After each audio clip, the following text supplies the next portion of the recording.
I'm on the table and Craig whispers to me, "Hey, I'm leaving this clinic and I'll be starting my own physical therapy and performance clinic for elite athletes." And my immediate response is like, "Oh, this is great. Like, I've been looking to get into some more intense training." And I was like, "Oh, I'd love to join." And Craig stops and I said, "For elite athletes."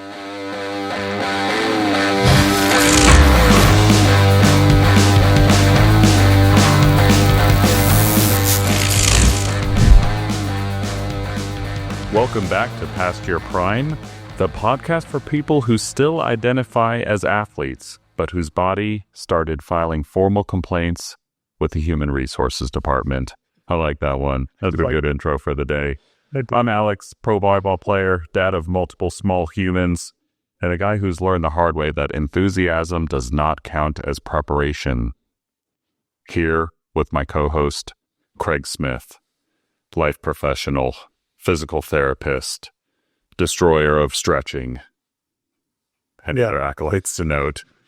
When you say life professional, what do you mean? I don't know. You said that. What do you mean by it? I don't feel like I ever actually say you said that professional multiple times. Yeah, I think you were not be a life coach. For definitely don't think. weeks, I don't think that's true. So you gave up? No, definitely not a life coach. Life professional. I am good at life, I guess. Yeah. I don't know. I feel like you were a time where you did your 75 hard and you were on this weird kick of thing. No, that is over as really? Is that what? Is it self-proclaimed? Yeah. Definitely never. But you kept telling me to say it, so I kept saying it. Not happened once. Dude, you've been hit in the head too many times, I swear. Come on, man. You can't see Craig Shiner, but he got beat up in boxing yesterday. There's a reason they're making me hold my face just like this. Okay. Okay. Today, we're going to talk about returning to sports. I think it's a pretty interesting one. I know we referenced it, I think, a couple of episodes ago with New Year's resolution and finding an activity that you like and getting into it. I feel like maybe not us, because we're into maybe slightly more extreme sports, but generally speaking, our demographic is into, I think, what they call the big two or big three, which is like pickleball, golf. What am I missing? Tennis. Tennis? Yeah, I don't know. Maybe tennis. I would say pickleball. You know what? The wild part is probably the most extreme injuries I see now are pickleball related. Right, because it's people that like haven't done anything. They're like, "Oh, Grandma Betty's out there playing pickleball in the 80s league, and pop goes the Achilles." To make it sound so bad. But there's also padel, or it might be paddle. Paddle. It's paddle ball. I don't think it's paddle ball. I think they call it padel. But it seems very similar to maybe a mix between pickleball with racquetball. I actually don't know the sport well. I just know I've had people with the injuries from it. I've not heard of this, and I think you're making it up. No, there's actually a new one that's right on Main Road Speedway here in Tucson. No, that's pickleball. I know exactly what you're talking about. That is not pickleball. That is padel. That is two separate things. Trust me. I'm a professional, a life professional. Life professional, self-proclaimed. I don't know where you got that from. I actually have no idea, but it's a cool designation. I'm going to keep it. Yeah. You made it. So if you want to get rid of it, I encourage you to, especially if you don't know what you meant by it after getting punched in the face and saying, all it took was one hit and you've lost brain cells. I've already lost brain cells. I'm going to keep doing it. I get most nervous that when I get injured or where my face looks messed up at all, that Sarah's going to see it and tell me I need to stop. Are you wearing makeup right now? I'm not wearing makeup. I think you are. I'm not. Well, it was a shiner yesterday and it's gone and I see a little blotchiness over there. I heal quickly. I heal very quickly. Okay. But to go back to like the sports that you were talking about, basketball, pick up basketball, volleyball. If you want to go play rec soccer league, softball, softball and or kickball. We have a close friend that got destroyed by kickball. That's a sad one. That one is sad because those are normally like beer leagues. Like the last time I played kickball, you had to hold a cup of beer while you ran the whole time. That actually probably prevents injuries because you got to go slower. Yes, because you're not supposed to spill it. Nobody wants to spill it. I saw somebody. We played it in PT school the different grades or different class competed against each other, and it was cake ball. And we played with a physio ball, like the gigantic big kickball.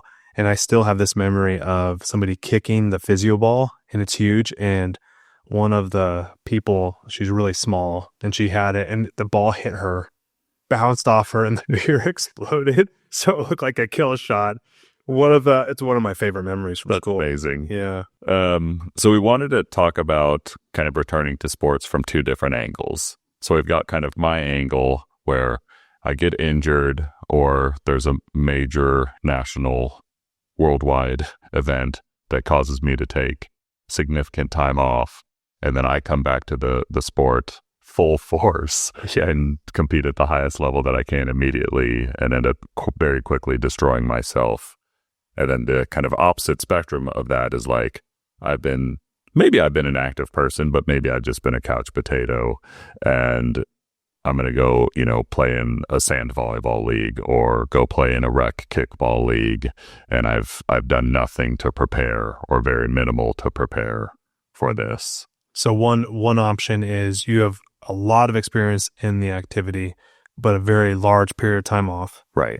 And then the other one would be you want to go into this new activity, minimal to no experience with that activity. Right. Okay. Let's be selfish, or I'll be selfish. Let's talk about me first. Let's go into you. Okay. First time I met you, tore my labrum in my shoulder. I think that one was 6 to 8 months off of rehab. Story time. Go. I don't want to hear this story. It's time. Okay, go ahead. I'm on the table with Craig at his former employer. This is 10, 11 years ago now. And I'm on the table and he kind of whispers to me because it's around, several other people being treated in one large room at a bunch of different tables. Such a different memory of this. No, I remember it's as if it's like a video that replays in my head. Anyway, I'm on the table and Craig whispers to me, "Hey, I'm leaving this clinic and I'll be starting my own physical therapy and performance clinic for elite athletes." And my immediate response is like, "Oh, this is great. Like, I've been looking to get into some more intense training." And I was like, "Oh, I'd love to join." And Craig stops and I said, "For elite athletes." And like my whole demeanor just dropped. I was like, okay. I guess I won't join with you. Then I showed up with a check on the first day and became Craig's first client. I was like, at Smith Performance Center. I'm pretty sure he has that check framed in his office here. So. Oh my God, I love that story. Kind of. That's funny. My brain. What do you remember? What I was wearing? Oh yeah, you wore the same thing every day. It was like these weird blue pants and a gray T-shirt every day. What? You know this. Blue pants and a gray T-shirt. Yeah, it was terrible. I don't know how Sarah ever let you leave the house. Okay, great. Okay. And then do you remember what the lighting was like? Was it like a dim lighting? Was it like romantic atmosphere? It's very bright. Very bright. Yeah, it was. Okay. And I spent all of 8 minutes with you that day, but that was the full 8 minutes. Yeah. Yeah, that was a good sales technique, I guess, on my part. I made it exclusive. Yeah. You felt this need to be part of the club. Gym. Yeah. Yeah. Wow, I had better selling skills than I realized at that time. I mean, it worked. It worked. It's like, go here. For elite athletes, I'd love to join. Actually, Alex, I said elite. I think you might have missed that word. So you, as a very below par average athlete, will not be joining my gym. Oh, you need money. Yes, please. I don't have a job anymore. Let's do this. Yeah. Okay. So back to being selfish. Yeah. That was injury number 1, labral tear. Joined Smith Performance Center. We got through that one in 6 to 8 months without surgery, conservatively. Fantastic. Same thing, came back, tried to hit volleyballs, and my shoulder was just killing me for probably the first 4 months back. Do you want to dive into each one individually or go over? So let's go over all of them, a brief synopsis of each one of those issues, and then we can just see what patterns emerge from your injury history. Okay. Second one was probably 2 or 3 years after that, and that was when I tore my gastroc and my calf. Still got a lovely dent in my once beautiful calf muscle. And that one I think took even a little bit longer than the labral tear. That one was like on the tail end of 8 months, if not a little bit more, just to be able to like get back to the court. But then same thing, kind of tried to go back all out and had kind of continuous problems with that for probably, I'd say, another 6 months beyond the 8 months of rehab time. Then COVID hit in 2020, so that was about 2 years after the gastroc tear, and I think about 4 years after the labral tear, 4 or 5 years after that, and I just became a couch potato, self-proclaimed. Focused on work. Pretty focused on work. Just had my first daughter and had to try and do the work from home, have a baby in the house, not sleep, this and that. And yeah, I just grew an addiction to Oreos. Chocolate between cream, or the other way around, is just really good. Cream between chocolate. Like, yeah, I had it backwards. I knew it immediately. Somehow you could grab the cream. Yeah. Got it.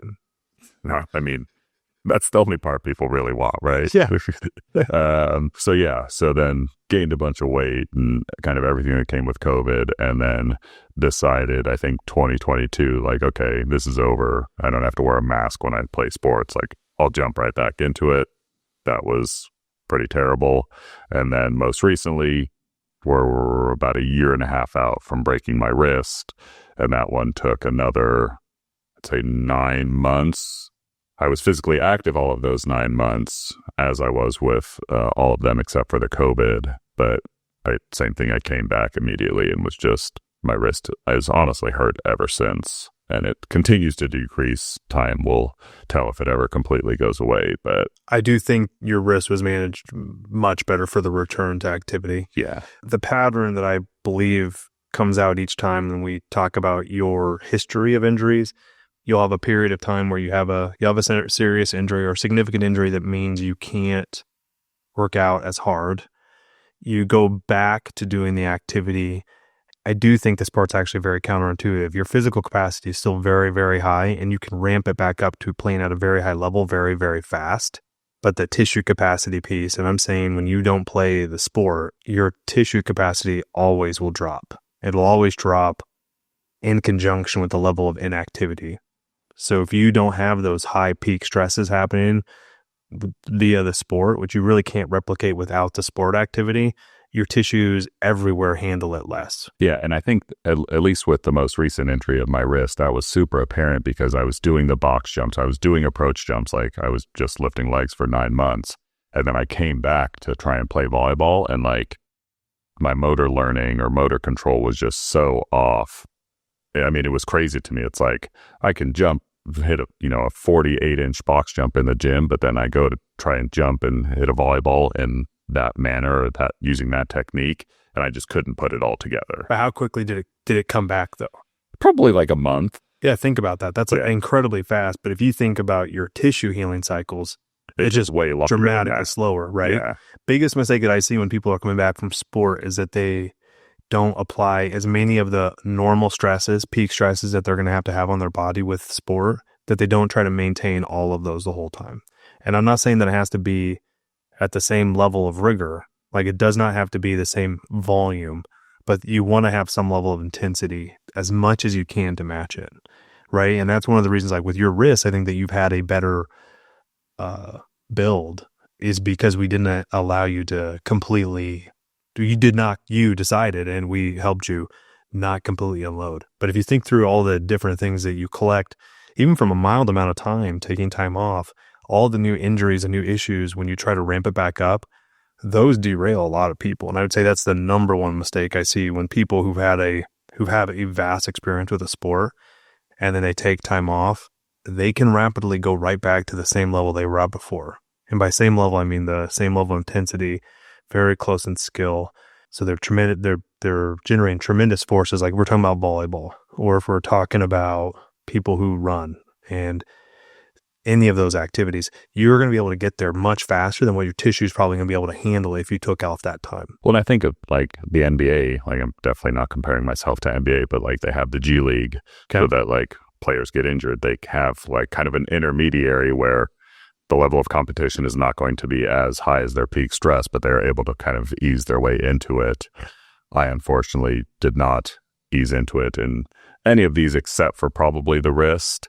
The wrist, I kind of had no choice because it hurt so bad to play initially that I had to just limit the amount that I played and the intensity that I played at. And use tools to prevent it. That is a perfect storm of a horrible injury for somebody who has to be able to block or hit with the volleyball. Like it's your hitting hand. It's also, I don't know, do you have a lead block hand? It's kind of a weird thing to say. No. But you block with it, and that rapidly goes into extension in a way you can't control, right? Right. That's a very specific individual issue, but we also know you weren't damaging anything, even though you're still having pain with it. And the fact that we continue to see your key signs, the things that we will retest over and over again to see if your body's not handling the activity well, continue to improve, which is really nice. I'd also say it was just kind of like mentally draining. You know, there was this like mental aspect through all 4 of these instances where I think that I'm going to be able to come back immediately and perform at the same level. And that was just not the case through any of them. So like I'd go through these mental highs and lows of, oh, my training's going well, my rehab's going well. And then I go to try and do the activity and, oh, I can't do it, or it hurts too much, or I suck right now, or I'm out of shape. I didn't know that you were having that much mental. Well, it's tough, right? Like, yeah, lifelong player of this specific sport, and, you know, labral tear, that was 8 months off and 8 months of just kind of grueling rehab. I'd say between that one, the wrist, there wasn't a whole bunch of like things that I could do. I could do a couple of little exercises to try and progress that, but it was just, it needed its time to actually heal. As where with the shoulder, that was just kind of like grueling rehab and just like going through reps and reps and reps of lightweight things. The calf was super slow to come back from. COVID was just building up my kind of performance capacity as quickly as I could, because I wasn't necessarily coming off injury there, but getting your habits back in alignment, getting your life in alignment so that it could support the activity. But yeah, those first 2 were just super grueling and just kind of like grinding out month over month to make small improvements and get myself back to a place where I could play. My brain always goes to my main goal. If I had to say what my main goal is for any person who wants to get back into doing a sport, is you want to have long periods of being able to play the sport without having to stop.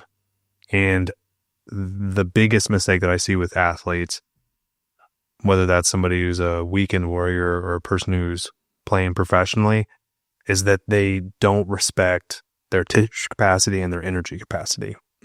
Which, when that happens, when you're not respecting one of those two, you typically only focus on your performance. You only focus on these like small day-to-day improvements, like that you feel faster, that your output is higher. And when you ignore those other 2 things, your energy crashes and you don't respect the level of fatigue that you're dealing with, and you overtrain, or you overreach on a single training day, or you get caught in these endless injury loops. And those loops can be quite long. They can be a 4-year loop, or it can be even faster. It's maybe every 3 to 4 months you have a breakdown, and then you take a few months off, and then you try to train again, you build back up, and you're finally hitting your groove, and you have another breakdown. So my brain always goes to, are you doing the recovery things that you need to make sure that your body actually can handle the stresses that your physical capacity can lead you to? Yeah. And there's really 2 variables I look at. That's the daily stresses on average, what you're having to handle. And then there's the peak stresses, and your body has to be able to handle both of them. Where I see with sport, the bigger issue is people can't handle the peak stresses. And then underneath that, if you have a really busy professional family life, you also probably can't handle the average stresses on a daily basis that will absolutely go up when you start playing sport. Yeah. I mean, I have all of those things currently, and I feel like I manage them well, but that's probably easier said than done in most cases. I also think about just like the warm up, right? I mean, you talk about peak stresses, but how are you preparing either just before your activity? You could probably go further back to if you're doing anything in your rehab, but you know, I think of 10 years ago, I could just, before any of these injuries, I could just walk into the gym, I could dunk a basketball. Like, I didn't have to do anything. Now, after about 30 minutes of warm up, I can dunk a basketball. You can still hit it. Yeah, I can still hit it, which is great, but like just the time in between is really tough. And we were also talking earlier, like I played probably the most volleyball I've played in quite a while yesterday, and near the very end had to bring out the good old Tiger Balm because I felt the little tweak in my calf that always scares me. Did you check your back? My back was hurting a little bit. Yeah, that's interesting. And like there was like literally no chairs anywhere for me to do my flossing. I also I knew that there was only a small amount of game even left. So that's why I opted for the Tiger Balm, just to kind of get me through the last set. And but like I mentally thought like I need to go floss, but there just wasn't like a seating area for me to do the activity. That's clearly the issue, right? When you're playing the actual sport, that's the actual problem is you are going to get through and you're going to continue to play. There's something around sport that's very addictive. Yeah. But not only that, you have responses, physiological processes that are happening in your body. They're going to block what I would think would be a reasonable response to starting to have that tweak. When you've gone through the trauma of a calf injury that you said lasted 8 months to fully get back to, and you know that it knocked you out of being able to do everything you wanted to do, it's fascinating to me that your brain was like, it's okay. It's only one more set. I'm going to get through this set. Instead of, hey, I'm not going to do this set. And I think you have to understand your brain, your body, you're going to do that. You're always going to do that, which then means if you know that you are running the line every time you go to play, and if you would have had the opportunity to play 2 more sets, would have you? Or 3 more sets? Probably. Right? Yeah. Have you done, when you got home, did you have it built in to be able to do some level of the things to help with your tissue? No, I had to get in the car and drive for 2.5 hours. Those interactions, right? Those are the things that I think those are the hardest part to manage. The first one is that you're going to generate peak stresses that are equal to what you did when you were younger, if not higher, because I would 100% say you're stronger than when I first met you. Oh yeah, by absolutely. a lot, right? Second thing would be you have more miles on the chassis, but I don't really think about it from your standpoint, but an injury standpoint, and they all integrate to make it so that you have a different way that you have to approach every one of your injuries, which that's why we always talk about the body inventory, because we could say there's an age-specific warm-up for you, but it's not. I don't really care about your age. I really care about what's your current level of physical capacity. It's higher than what it used to be. You generate more torque by far than what you used to. You're definitely more muscular. I'd be very surprised if you don't hit dramatically harder than what you used to. All of those things combine to basically make it so you have to handle more forces than what you used to. And the body inventory will take that into account, like what's your previous injuries, what things made it feel better, what things you have to be on lookout for. Your biggest injuries that we're concerned about are going to be your shoulder, your wrist, and your back with your calf. I combine those two. So anytime your back is irritated, we have to have a game plan around it, understanding that the psychology of how you approach a sport, approach a game is almost single-minded. You're going to get through the game. And so if somebody's listening to this and they feel the same way, you have to have a game plan for those situations. Yeah. Right? I feel like, it comes back to timelines and focusing on recovery as well, right? Like I did everything prior to playing yesterday to be able to perform at the level that I did, but I didn't take that like one extra step on the recovery side of things to like, I've had this problem. Okay, maybe it's not bothering me right now, but there are steps that I can take to further improve the tissue capacity for the next week or the next time that I step onto the court. Because really most of the issues that happen, they aggregate over time. They're not it often feels like it's a single issue. And if you have a complete breakdown off of a single activity, maybe. And that'd be a peak stress failure where you can't handle the loads that you're producing at. But for you, I don't think it's that. I think it's clearly an accumulation of stresses you're putting through your body during a play. For example, when you're were you feeling the best in your first set, third set, eighth set? I mean, I felt pretty darn good the whole day, surprisingly. And it was like the second to last set that I played, on like the last swing of that set, I jumped and felt the little tweak in my calf, which there's no number that I can put to the amount of times that I felt that over whatever the 8 or 9 years since I've had this injury. And aside from in the beginning, like most recently, I probably haven't felt it in, I'd say 6 months or more. but it's never prevented me from being able to continue to perform. In those other instances, I was able to do some of the neural flossing, which is my therapy, to usually get that to go away and extend my play for a couple of sets. But I think I know in my brain that like it's most likely just a nerve signal telling me that my calf is overloaded right now. If I can get that nerve to shut off a little bit, it'll go away, and like I'm not necessarily at risk for further injury.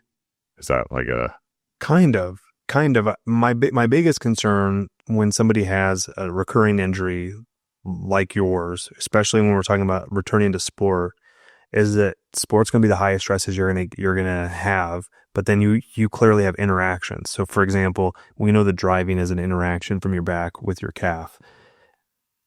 The immediately get into a car with a 2.5-hour drive, and then probably today we know you're coming in to do the podcast. You probably have had no time to do any treatment on your calf or your back. I slept. You slept, right? Which is actually really important. I think that's critical.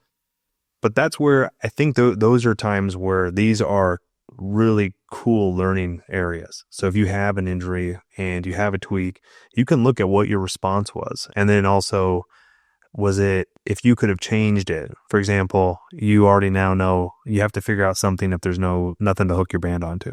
What do you do in those situations? You also have to have an idea. How can I do neural flossing where I'm not sitting? Yeah. To make it feel better within the session. Those things are actually going to be probably your biggest issues now returning to sport. It's not your physicality. It's already very high. It's going to be managing. You have to have a really strong game plan for managing your shoulder, your back and calf, and your wrist. And that has to be non-negotiable. You have to be almost ruthless in how you operationalize your tissue capacity, because your biggest issue is your tissue capacity. Yeah. Your energy capacity is fantastic. Always has been. And your physical capacity will go up if we can get you a longer period of time to train without having one of the big setbacks. Like we want to have some years of adding more skill. Or 2 years, so 6 months I'll get hurt again. Yeah. So that's all. You got 2 years now, so we could also just ignore it. Ignore everything and just push it down. That's what my family taught me. If you have something, just push it down. To ignore it. I did have a rest set in between the calf tweak and the last set that we ended up winning in. So I think that not necessarily like an intentional therapy, but it ended up not bothering me at all in the last set. So, and that's something I would write down as a game plan. Like, so for example, if you're playing volleyball and you have an option not to sit, I would not have sat. I know. So that's your issue. So you have to, if you're somebody who's coming back to a sport where you know you have that type of mindset, you have to account for your mindset in the moment, and you have to go at it with the idea that you're going to have Alex game time in the back of your head telling you what the choice is. And if you haven't prepared ahead of time with that understanding, you're going to have tools that you're never going to use. It's not that you don't have a way to make it feel better. It's that you will always pick to play versus not to play. And I have little Craig here on my shoulder and like little Alex over here. And little Alex is just beating Craig up. It's like, shut up, dude. Shut your mouth. Yeah. I have people have asked me about you. And what I always say is, I've never met somebody who makes the most hilariously wrong choices in specific situations over and over again. But you've gotten better at it. Well, I mean, I even think to like the day that I broke my wrist, I played a whole nother match with a broken wrist. Makes sense. And several of my teammates were like, why did you play so good today? And like internally, part of me was like, maybe I broke my hand or my wrist, but man, I'm playing really good. So I'm just going to hit harder. And, one guy would be like, tell me not to swing soft next time. And he told me, and I hit the jump serve even harder. So it was, yeah. Wow. Luckily, that didn't result in further injury to my wrist. But you think that did not? I asked the doctor, and they told me it didn't. Clearly, I didn't like. Clearly, they know that. Clearly, they could tell. They could tell from an image that you repeatedly traumatizing it afterwards wasn't a bad thing. Right. That's always interesting. So he clearly took an image when you broke it, and then you played more on it. He took another image, and that's how he could tell. Well, no. Yeah, just no. There's nothing else to be said there. Yeah. Yeah, I always think it's kind of funny when people say things that there's no way they'd have any idea. Like, how would you have any idea? Right. No, you didn't hurt it anymore. It's like, I guess it wasn't displaced. Got- The fracture wasn't displaced, and had it been displaced, it could have been due to the 60 extra trauma that I gave it. Yes. But that's what I'm talking about. You have to account for, if you have that type of a brain, that's not going to go away. That is just something you have to account for. That would be one of those things where if you know you're like that, for example, that you're not going to stop. And if you know that you're going to have an opportunity to play 12 sets the next time you go play, you have to have a game plan of where you're not going to have a break, and you have to be able to do it inside the session. And that'd be something to focus on immediately. You should have it for every one of your injuries, especially the ones that recur. Cool. Pivot. Go ahead. You're either the couch potato or semi-regularly active, whether that's in the gym or, you do cardio or whatever that is. And like, you know what? I'm going to join a kickball league. I'm going to join the rec softball league. I want to, go back to my glory days in high school and play on the league, the city soccer league. Where do you start to avoid any of the things that issues I've gotten myself into? Well, so the way I always think of it is, what is the actual activity and sport that they're going to be doing, and how different is that activity from any of the other activities you're doing? So, for example, say you want to play soccer, but you played soccer in high school, well, you're not actually starting from zero. But it's been 20 years. Your skill, think of it, how I think of it is, did you ride a bike when you were younger? I did. Can you ride a bike now? Yes. Now, imagine do you swim? Did you swim as a kid? Yes. Can you swim now? Yes. Now, I did not swim that much as a kid. And so my wife is a crazy swimmer. And so when she goes and swims, she can take off an insane amount of time and go get in the pool. And she'll tell me that she can swim almost like I'm going for a walk. That is so baffling to me, because I will go for a lap and it'll feel like I got waterboarded horribly, right? You're drowning. I'm drowning. The whole time I feel uncomfortable. I forget to breathe part of the time when I'm doing the freestyle. I get to one end and I'm already feel terrible, right? So none of it felt comfortable. The reason I say it like that is, if you are unskilled at the activity, it is very difficult to produce the forces that are going to overload your tissue if you've been at all physically active, unless it's completely novel and then you hurt yourself with one of the peak stress activities. So, for example, say you're playing soccer and it's the first time you played soccer, and you show specific patterns that make you at risk for tearing your ACL. You can absolutely tear your ACL really quick, right? Yeah. You can do things that your body's not going to be able to handle well. But if you've done the activity at all, your physical capacity is already much higher than what you realize. The person who played soccer, he's going to be able to kick the ball dramatically harder. They're going to come in here with more adductor injuries right off the bat. They're also going to be able to do things that anticipate things. There's all these skills that are part of physical capacity that you don't even recognize that you developed, that you can overload your structure so much faster. So I always think the danger zone is people who've had a lot of experience in the past. They have a break. Significant break. We're talking about your COVID break. Yeah. Right? You have that time off and then you go right back into it. The decrease in physical capacity is a lot less than what you realize.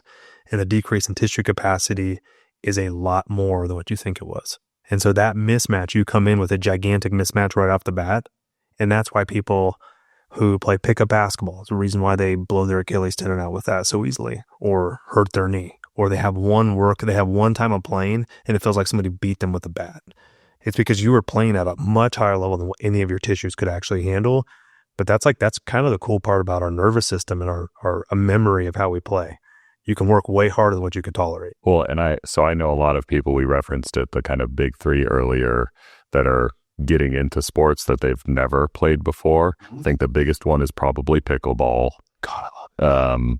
I'd say the second one is golf. A lot of people are picking up golf, and especially if you were once an athlete, you go out to play golf for the first time. I played golf a lot as a kid and kind of haven't really touched it much in the past, 20 years. But, I've intermittently gone to the driving range, but like I'll leave there and like you want to swing as hard as you can. And who cares if you slice the crap out of it? But you come home and you're like, man, my elbow hurts a little bit. Like my knee is a little bit sore. Like I didn't think golf was that high impact of an activity, but like you're putting some crazy torque through your body with those things. Hilarious.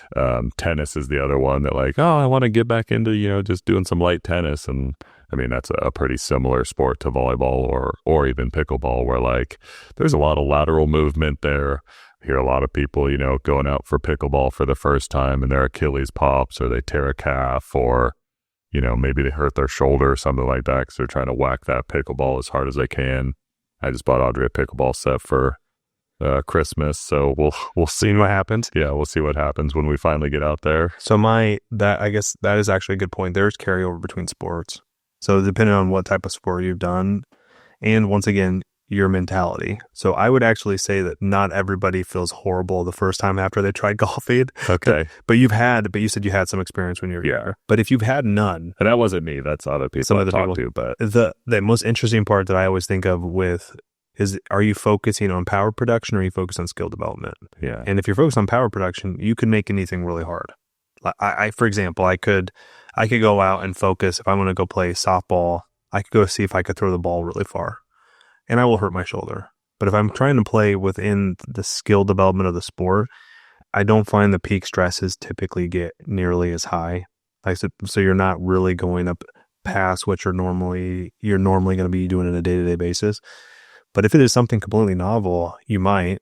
But then typically there is a little bit of a restriction based off of your physical capacity. But that's not every sport. I find it really interesting when people go to a new activity. There's typically a window of build-up time before you see like the common recurrent injuries or common new injuries that are common for that sport. It doesn't typically happen immediately. And so I'm a lot less concerned about tissue capacity when somebody is in skill building phase. As long as they're not going all out. Because like I remember coming back from COVID and being like, okay, I'm not as good as I thought I was after 2 years of sitting on the couch. Like I need to try way harder to jump right now. And those are like, probably higher peak forces that I'm trying to generate myself than once again, you have a skill. Before. Yeah. So if there's components of the sport that have something you have a deep skill in, then that doesn't fit. So if it's a completely novel sport, but if you have a lot of skill in jumping and you do a sport that also involves jumping like basketball, even though you haven't been playing basketball for a while, yeah, if you wouldn't play basketball, you'd be playing it very hard because there's shared components of the sport and you also have a significant experience with it, even though you haven't played it for a really long time. Yeah. But if you're somebody who's only lifted and you go to play pickleball, yeah, there might be some issues with going side to side, but you won't even pick up where the ball's going. Most likely you're going to stay in your same positions, right? Well, and that's an interesting point because like being in gym shape versus pretty much any athletic shape, like there are so many people that can just dominate in the gym, but then, maybe they in the gym can do a 60-inch box jump, but then you ask them to go dunk a basketball and they just don't have the skill to do it. It's not specific to the actual activity. Right. And that's one of the interesting things when we talk about motor control and motor performance. There's so many things that are smoothing your activity and smoothing how you do it. That's part of skill development. So you're not getting contractions that shouldn't be happening. So you're not getting some muscles that shouldn't be turning on. And when you look at somebody who's a new squatter, for example, there's all sorts of muscles that turn on during the squat that shouldn't be turning on. As you get better at it, your body gets smoother at transitioning which muscles are on and which ones come off, the grade of the contraction at certain points, but also like how comfortable you are with the discomfort of that activity as well. Those are all skills, and you don't automatically get them because you do something else.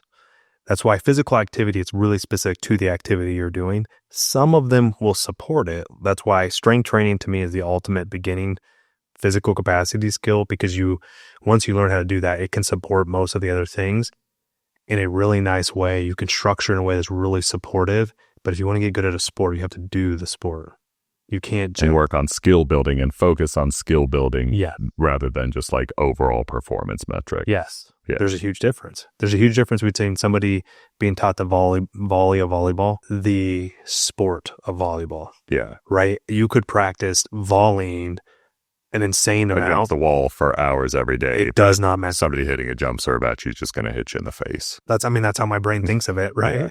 Yeah. But there are components where you can do skill drills. Not saying that those aren't going to be good, but at some point you have to do the sport, or else you're not going to be better at the sport. Well, leading towards closing this podcast out, are there any like general recommendations? Let's lean towards you want to try a new sport for the first time in terms of like prerequisites that you should consider prior to trying out a new sport. Like pickleball? Let's say pickleball. So are we doing it for your wife right now? We're going to walk through like what I would say to her? That'd be an interesting concept. I didn't think that I like to this, but the biggest one, if you have a significant injury history, is do you have a game plan for that injury if that is going to be something that's involved with the sport? So for example, like if you have a long-standing low back history and you're playing pickleball, we don't want you to keep playing until you totally irritate your back. We'd want to have a game plan right off the bat in the same way that we always have a game plan for a previous injury. So you'd want to do like the body inventory. That's just something you want to have mastered at all times. Kind of like a risk assessment almost, or it's more, yeah. I mean, it's that if you go play a new sport, you have to remember you're not going to be doing it to the level that you could do it, but eventually you'll get there. So why wouldn't you start to address it right off the bat? For example, if it's your back, you want to start with maybe learning a skill, learning it so that you're not feeling it in your back. You have an assessment that every time that you get done playing, is my back feel tired or more fatigued than what it should? Am I doing stuff to warm up and cool down well that address my common recurrent injuries? Because it'd be better if you just don't ever have those come back. So I think the body inventory for any new activity is just a useful habit to get into. Second one is look out for, if your physical capacity, if you're one of those people who seem to pick it up fast, or if all of a sudden, for some reason, it clicks really quickly, my biggest concern is that your physical capacity is overwhelm your tissue capacity. Physical capacity, in my opinion, always develops faster than what tissues do, just across the board. Yeah. And it may take a few months to a year for that to happen. But then once you get to the point where you start to feel new injuries, the common injuries in that sport happen, don't ignore them. Don't think it's because you're aging and your bodies can't handle the load. It's because your physical capacity has now overcome your tissue capacity, and you need to be building in recovery periods, things to let the tissue actually heal. But you have individuals who will get into the sport and they get really obsessed with it. They have no recovery built into their sport. They basically play as much as they can. So they get up to where they're doing like 4 or 5 hours. I'm not even kidding with pickleball. Like I've had people come in where they say they're doing 6 hours a day. We're doing 6 hours a day of pickleball. And then we talk and they're like, I used to do this. I did this all last year and I had no issue. What changed? Is it just I'm aging? It's like, no, it's not that you're aging. It's that you basically burn through this resiliency that you had in your tissue structure. And now you're overloading it all the time. You probably also, you're hitting harder than I would guarantee what you were before, because that's just a natural byproduct. Skill. Yes. Yeah. Yeah. And so if you're finding that the sport, you're obsessing on the sport, you know that you're going to keep doing more and more of it, getting a rhythm of recovery is so critical. Every 4 weeks, take a week off. And I'm not saying you have to fully take it off, but if you're going to do skill development in those days, it's light stuff. Make it a very light time. Maybe you the easiest way, just cut in half your volume for the next week. You can keep the intensity similar and see if your body feels better. The next one that I always look for is, do you start to feel stale? Like, do you start to find that you're not enjoying the activity? And if that's happening, you need to switch some stuff up. So staleness is like a really large issue that can happen. It can creep up on you when you're in a new activity. It depends on different people. You're not good in the beginning, right? Yes. Yeah. Well, don't you think when you try something new, the beginner's mindset's a really fun thing to practice? I try to find something new a year to 2 year basis to try doing, because I think it's really good to have a beginner's mindset, a learner's mindset for life. Trying to do a new thing, I think, is actually a really good idea. Yeah, I don't disagree with that. Yeah. So kind of build your skill set up and kind of know when to stop. Yeah, and build in a recovery schedule. Build in a idea of the number one thing when you're trying to do a sport. If it's a sport that you really enjoy and you really like it, to me the idea is to really make sure there's a longevity to it. You're not looking to stop tomorrow, so you don't need to be overwhelmingly doing it for this short period of time. Don't sign up for the professional tournament on day one when you've never picked up a pickleball before. I think that'd be hilarious. And if somebody does do that, please let us know. Please do that. Don't challenge me. Dude, if you come in with a pickleball injury, I'm gonna be pumped. Like we will. I'm not even upset. Like I actually hope you hurt yourself playing pickleball. That's mean. That'd be hilarious. Could you imagine? Yeah. I actually hope you play. So ignore all the advice I just gave. Yeah. And just I feel like if I play pickleball, I'm going to brace up everywhere. I'm going to have ankle braces, knee braces, a back brace, elbow braces, one of those shoulder slings, and just not be able to move. Oh, dude, yeah. I think you're still going to. I don't want to You tweak your neck. I said I have a neck brace on. I didn't think of it. But that's it. I mean, it's enjoy it. Enjoy it. You're going to still run into problems, but the skills, they can happen fast. But if you already have an issue with like you're already hurt, make sure you're addressing it before you play. Or if you're not physically active at all, then certainly take it slow. Build a base. Alrighty. Well, hopefully this episode resonated with you. Go pick up a new sport. Just don't get hurt. If you do, come see Craig at Smith Performance Center, and he'll fix you up real quick. You get you back out on the pickleball court. I like pickleball. I like watching it. Have you played it? I played it in high school.